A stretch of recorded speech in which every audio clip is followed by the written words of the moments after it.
We're back on a Wednesday night here on Open Line. I'm Rory Johnston. Thanks for tuning in here on News Channel 5 Plus as we talk about this fascinating new research that has come out. Probably, would you guys say, the most in-depth that has been done in a couple of decades, right? Correct. I mean, this is overdue because Nashville has changed so very much, right? Yes. Talking about some of the results of this, I'm going to hold it up right here. Do you want to get a shot on camera one? There it is, health and well-being. And this is just a brief, look at some of the results. More detailed online. Is it available online? Yes. The analytic report and the methodology report are both available on the health department's website as well as Nashville Health. We have links. You can go to either website and get either report. We were talking in the break about social determinants and some of the things that really stand out. If you have a higher income, you're college educated, your education level is higher, then the numbers look pretty good overall. Right. But when you get into lower income, maybe not even a high school diploma, people there who are maybe at or near the poverty line, obviously they're suffering, and there's a lot of reasons for it. Absolutely. There's no one of our favorite sayings in public health is that your zip code quite often determines your health more than your genetic code. And so you think about this, you have two parts of the same city where you have such a huge disparity in per capita income. You have typically that's associated with disparities in educational level. Typically that's associated with disparities in resources in that community. Sidewalks, food deserts are typically associated with places that are under-resourced. And there's if you look at our data too, and you look at the chronic diseases, you see the same overlap there. And so part of a huge part of health is not just taking the shots, which are great. A huge part of health is understanding that, brother, how we plan our cities, how we build our roads, how we build our homes, how we run our schools, even how we run our prisons. All of those things have huge impact on health. So we have a program that Tracy also leads that we call Health in All Policies. Part of that is to understand that every policy decisions that we have has some impact on health. So part of our goal is to educate the public and educate our policy makers that when we are making those decisions about budget, about housing. So there's a study that I saw recently where kids that had to move multiple times during the school year perform lower than kids that have stable home.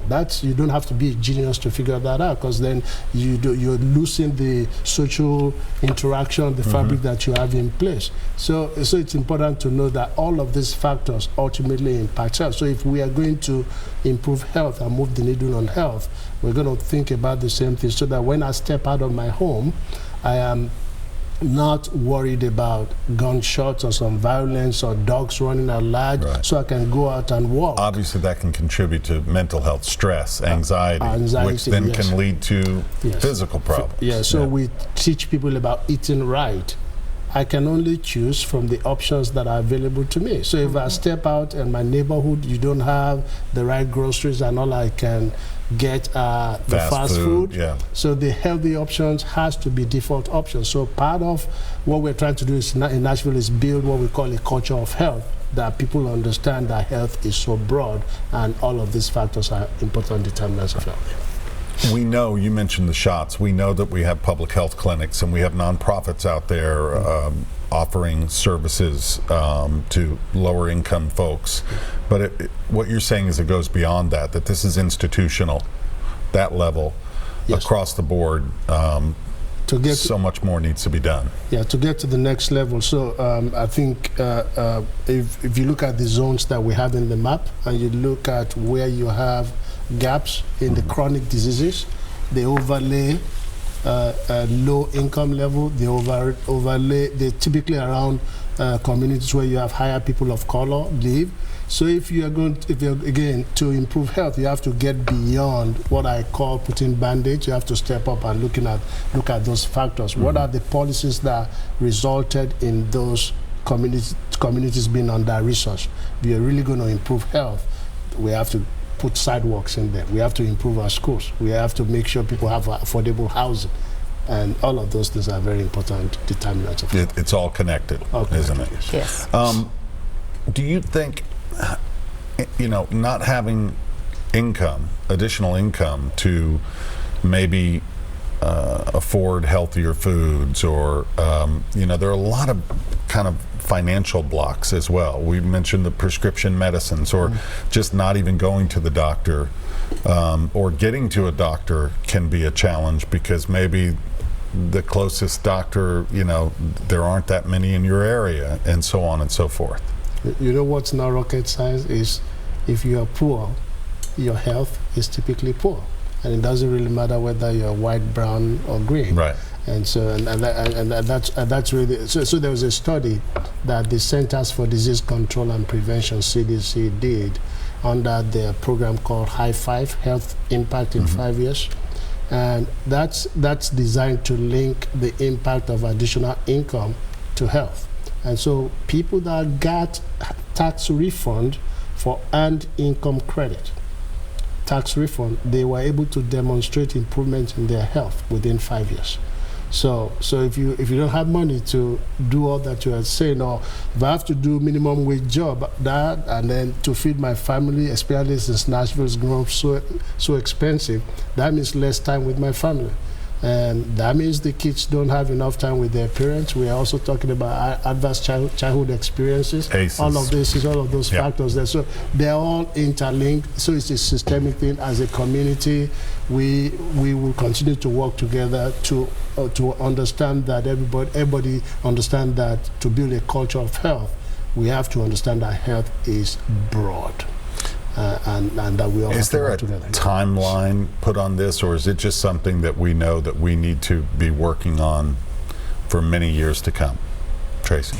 I think we've already started doing work, but this is not going to be fixed next week, and it's not going to be fixed next year.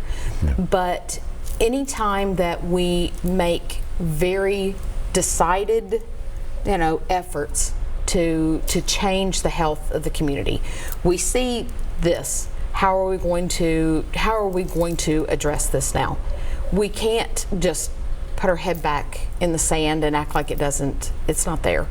So this helps to raise the flag a little higher, right, that work is needed. Really interesting, as I promised we were going to get a little more specific. Latinos who live in Nashville are more than 4 times as likely to not have health insurance than their white or black neighbors, which shows how vulnerable this population is. Only 46% of Latinos have visited a doctor for a routine checkup in the past year, so that's less than half. And we're not just talking about those who may be in the country without papers or undocumented. These are for legal immigrants as well.